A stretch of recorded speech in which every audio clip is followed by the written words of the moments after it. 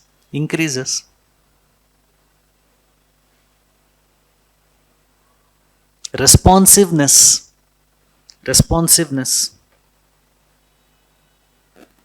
in the process of governance.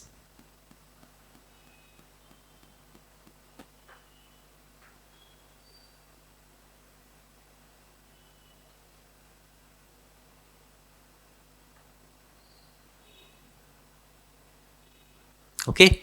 Next, you also know that apart from this, better మనకి అనుకున్నట్టుగా almost అన్ని advantages of e-governance are covered within these 4 modules. Better delivery of services, and ultimately e-governance is going to lead to good governance, incorporating features like transparency, accountability, responsiveness, and partnership, okay, of various stakeholders. Concluding paragraph. Please take down the second Administrative Reforms Commission. The second Administrative Reforms Commission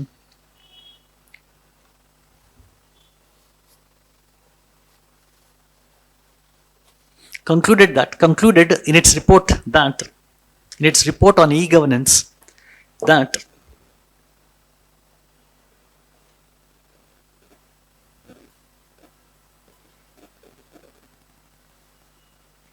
e-governance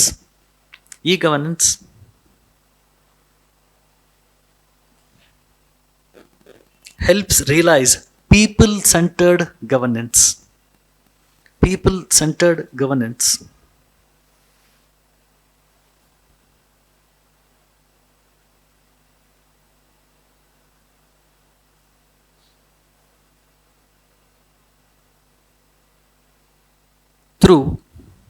Through accountability, transparency,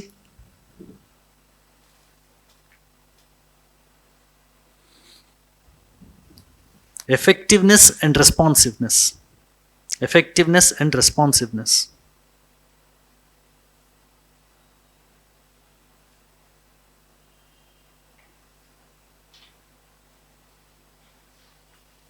Okay, and it made an elaborate report on how e-governance can help or aid in helping realize our ideal of welfare state in this country. Then which shall elaborate in the discussion. And I can just make this conclusion, that would be enough. Now this is about the importance of e-governance. Okay, the second question that we'll be discussing is, major impediments in efficiently deploying the advantages of e-governance, okay, in India. Okay, Raskondi.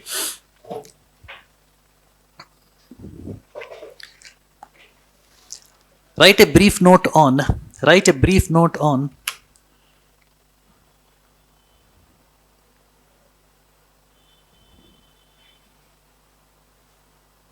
major impediments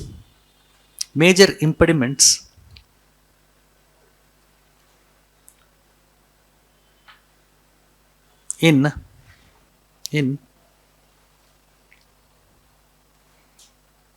implementing e-governance in India.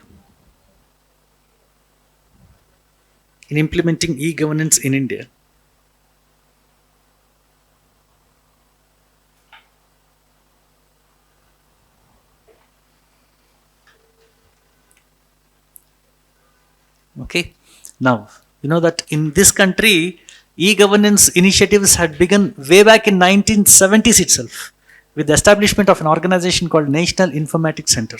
Please take down. In India, e-governance initiatives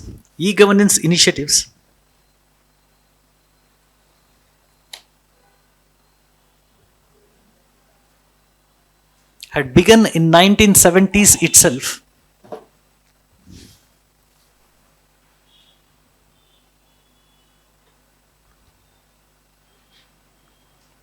with the establishment of National Informatics Center in 1977.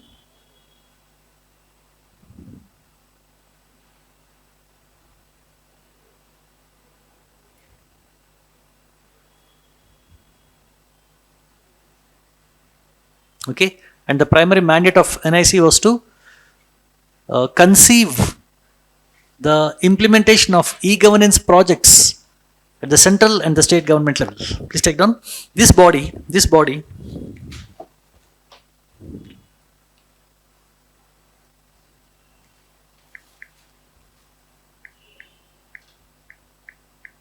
was entrusted with the responsibility of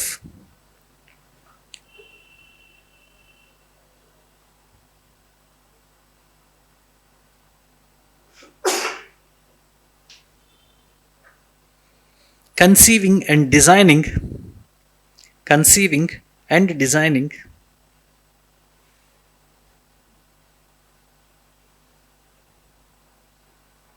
projects at the central and the state government level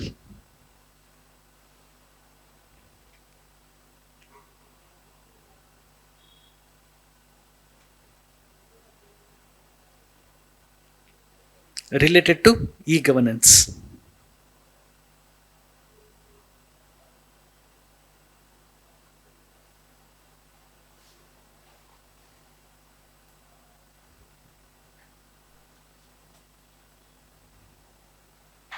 The main thrust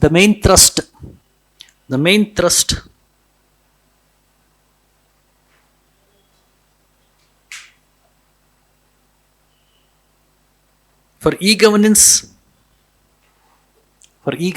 was provided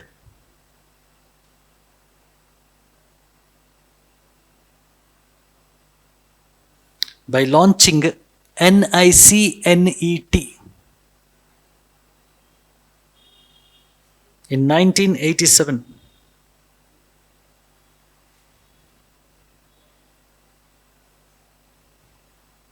Okay, this was the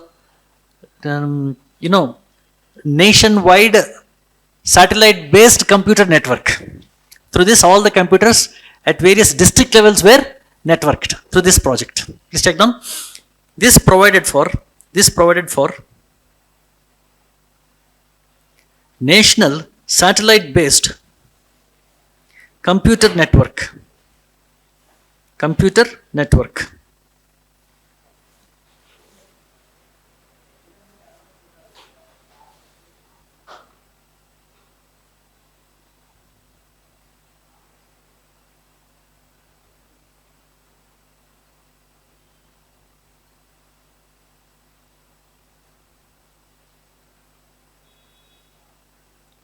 Though efforts at e-governance had begun,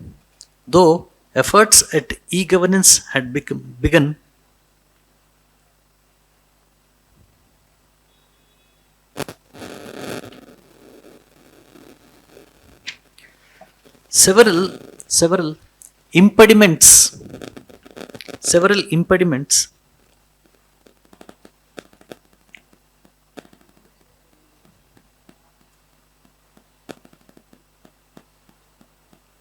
in implementation of e-governance projects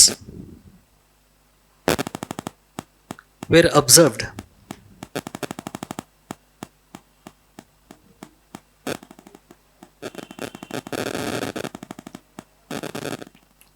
First, technical impediments.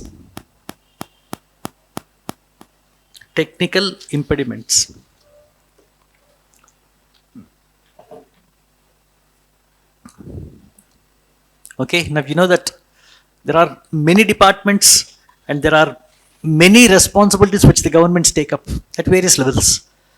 So it becomes very difficult for e-governance projects to cut across all the departments which are having very diverse objectives.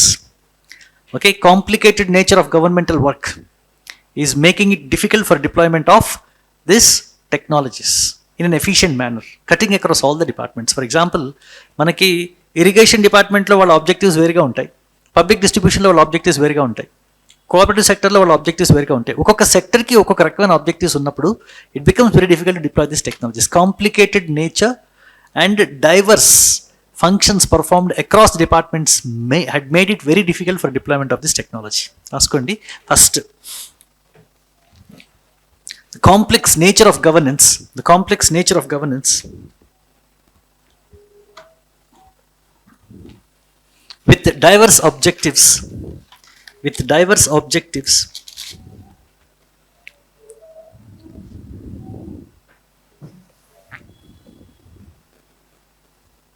across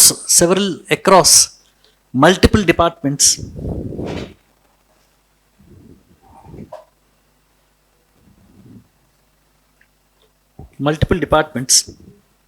has made it difficult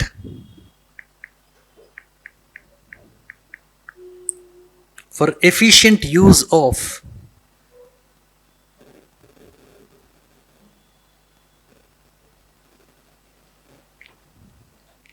e-governance.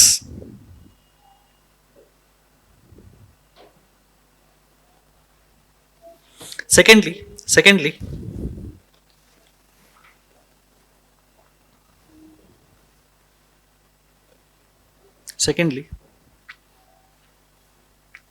several new concerns were arisen.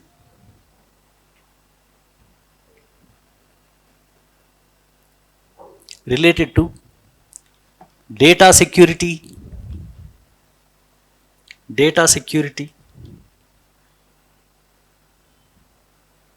cyber crimes,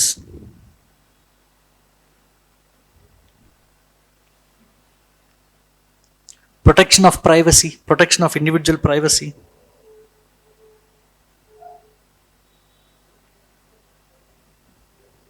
etc.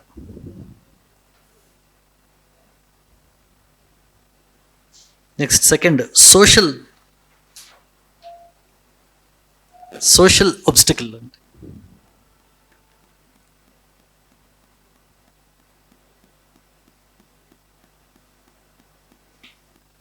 Okay, first మనం చెప్పుకుని చూసారా across various departments, దాన్ని the problem of inter operability అని చెప్పి అంటారండి. Just remember that term. Okay, it's called as the problem of inter operability. Okay, just remember that term, you can use that term. First నేను చెప్పడం చూసారా across various departments ఉన్న సమస్య, దాన్ని problem of inter operability అని చెప్పి అంటారు.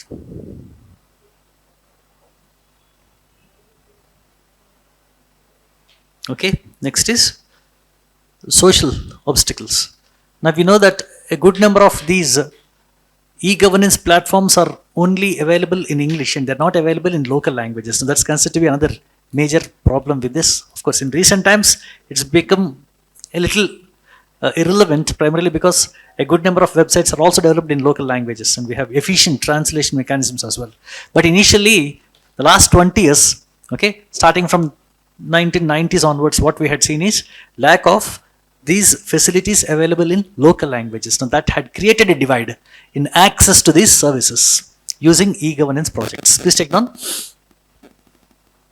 the e-governance applications. E-governance applications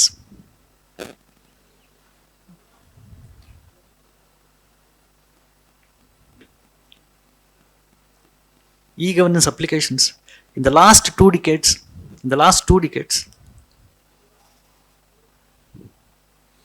were primarily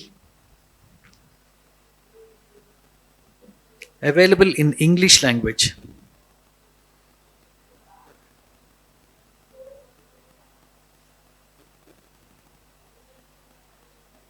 And therefore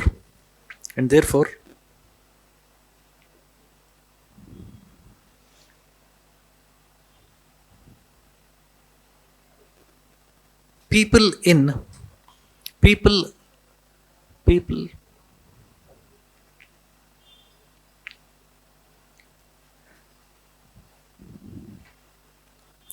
were not able to access these services.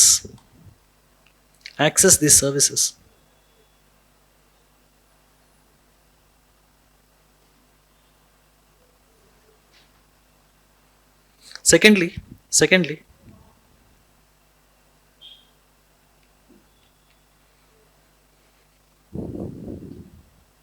it is also criticized that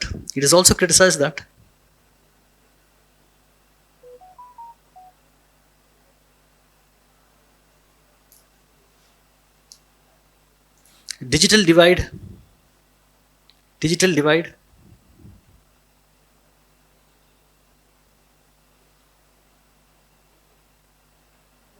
and low IT literacy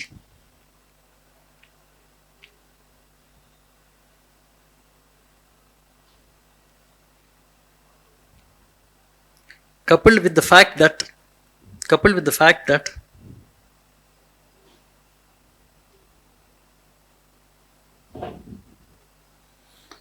many of the government websites are not user friendly,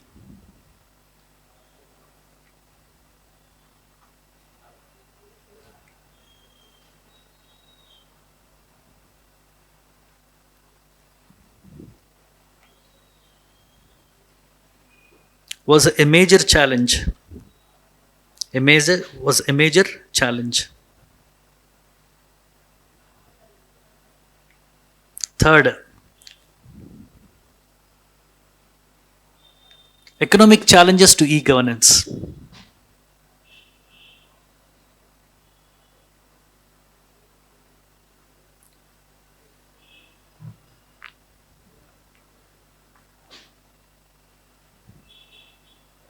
Starting from the 1990s, starting from the 1990s,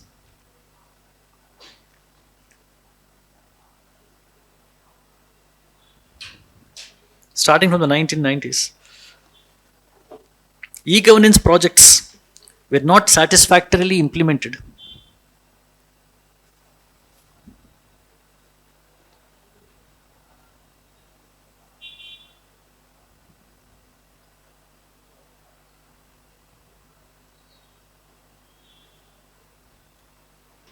Because of the prohibitive cost.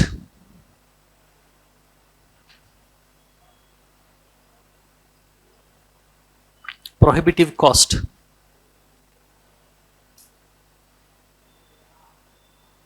In deployment, operation,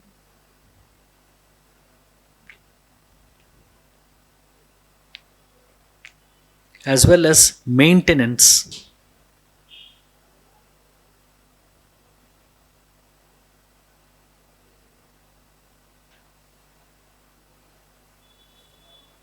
Further,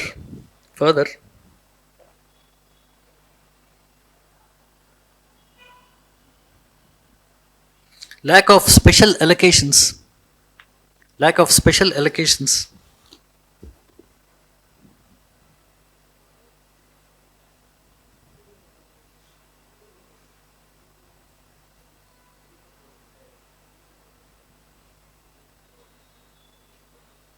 also has affected upgradation of technologies. Upgradation of technologies.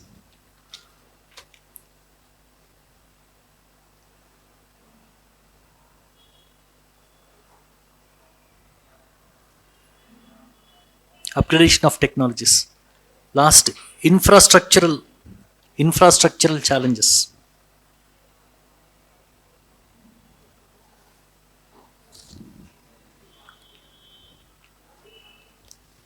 It was observed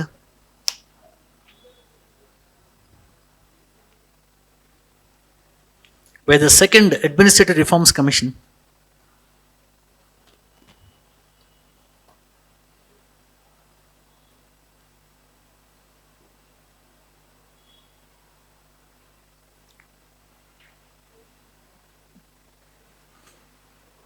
that infrastructural challenges to e-governance lies. Infrastructural challenges to e-governance lies.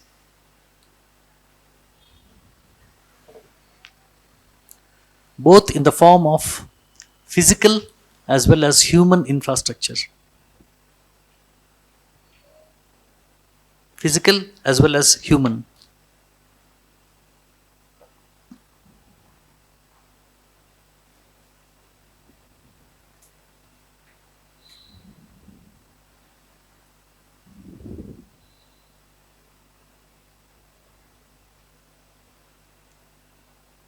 It was observed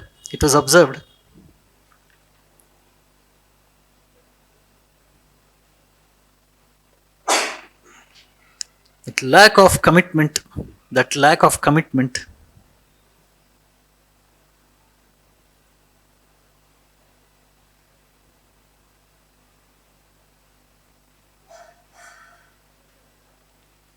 and perspective in the government employees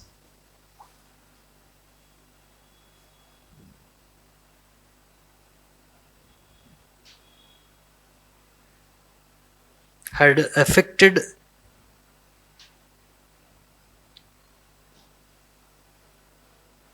the implementation of e-governance projects.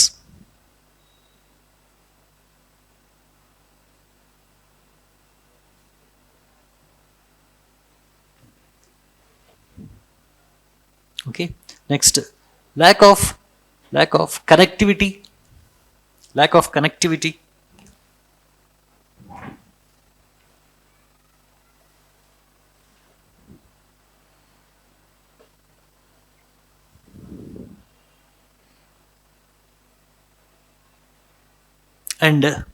and mobile facilities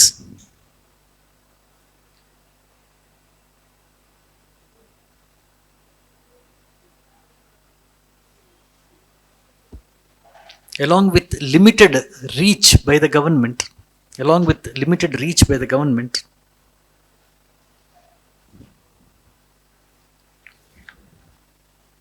also affected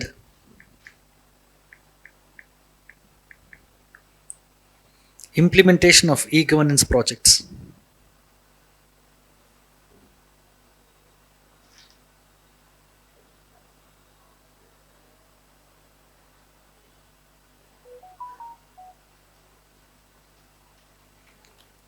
Okay, concluding paragraph.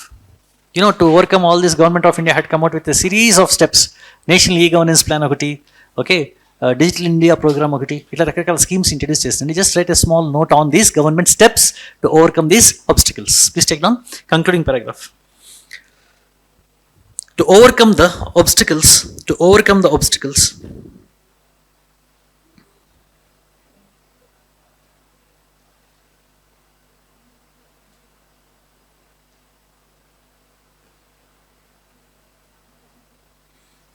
to overcome the obstacles,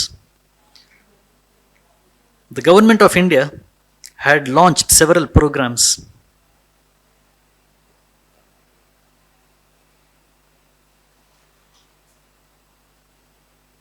like CRISP, CRISP,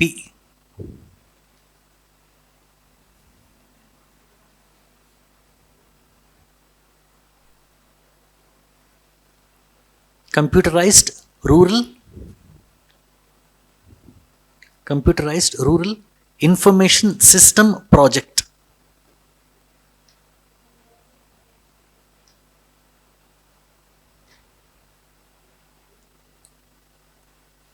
to provide multi service systems in rural areas.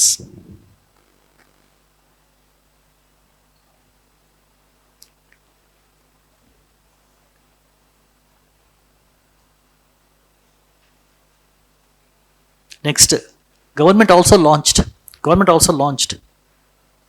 National Digital Saksharata Mission,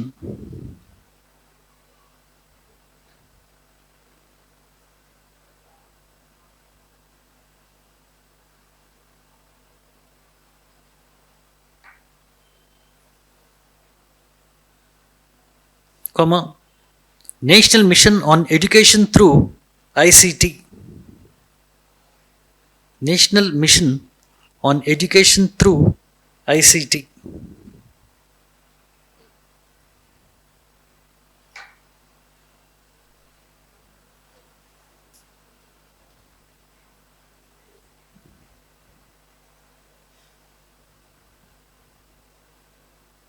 ఇందులో భాగంగా have you heard about this e-Pathshala?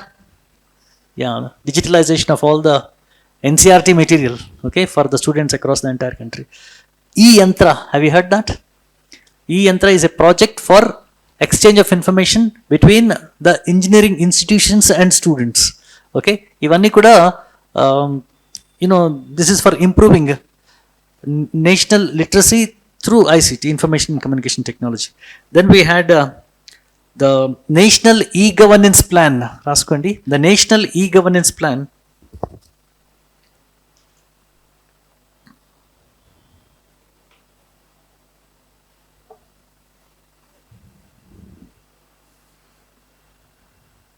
National E-Governance Plan and Digital India program, etc.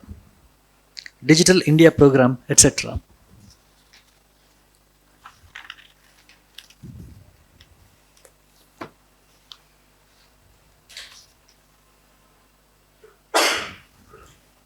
Okay, so these are several problems that we had faced, and these are the few things that the government is doing to overcome these challenges. Now, in case, I mean, he won't ask you, but in case he asks you to suggest some remedies to overcome the problems related to effective deployment of e-governance projects in India, what would you write? ఈ problems నుంచి solutions ఎత్తుకోవాలండి. Improve rural literacy, improve infrastructural facilities, make allocations, okay, annually, okay, better coordination between central government and state government's projects, okay, to implement various models of e-governance, like government to government, government to business, ఇవన్నీ కూడా, okay అని చెప్పి ఈ problems నుంచే ఒక 3 or 4 solutions రాస్తే సరిపోతుంది. Okay, right.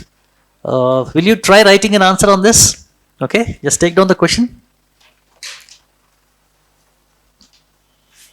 The efforts at realizing benefits through e-governance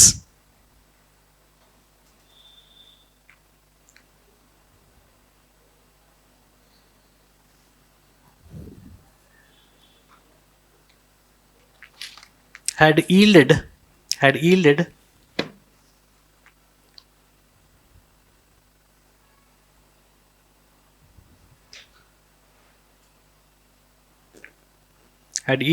marginal results.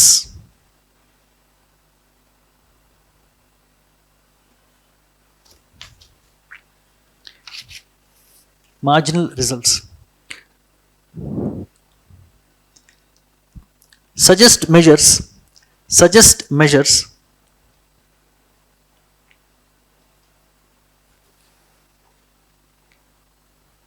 for more efficient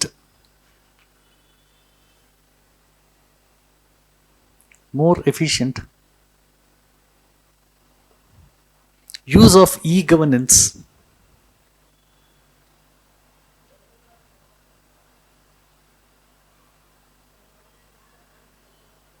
for realizing citizen-centric governance.